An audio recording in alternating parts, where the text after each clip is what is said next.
Previously, I talked about why it is wise to reject anonymous input, but there are some dangers too. Let me mention 3 of them that come to mind. First, the leaders must remember that just because someone has a differing opinion doesn't make them a hater. So if we want them to give non-anonymous feedback, we better not label them as difficult or always opposed to things when they do give that feedback.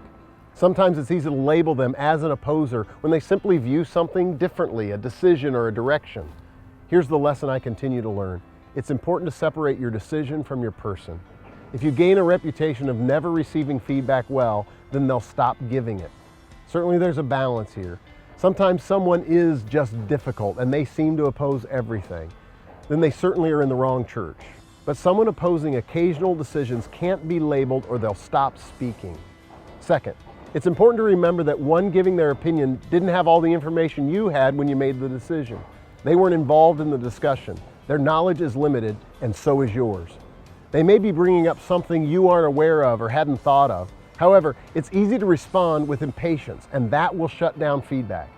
So patience is required, and most strong leaders struggle with patience.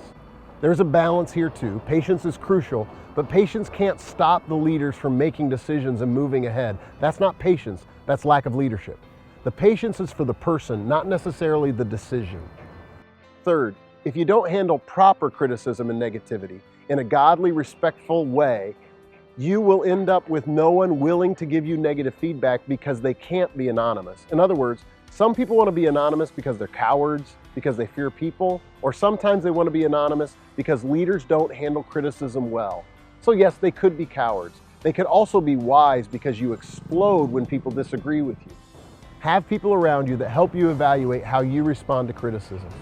Of course, those dangers have to be carefully evaluated because often if you disagree with someone, you can be told you don't receive feedback well. But the only reason they say that is because they weren't able to talk you into their viewpoint.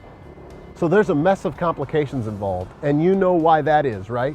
Because we're all sinners, leaders and followers, and sinners tend to respond sinfully, not just when sinned against, but when we don't get our way or when our leadership is questioned. It is messy. Which reminds me of a question and an answer that I relate to and love from Paul. It's Romans 7.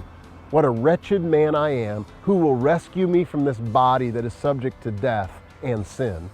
Thanks be to God who delivers me through Jesus Christ our Lord. I only speak and know of these dangers because I've certainly been guilty of them at times.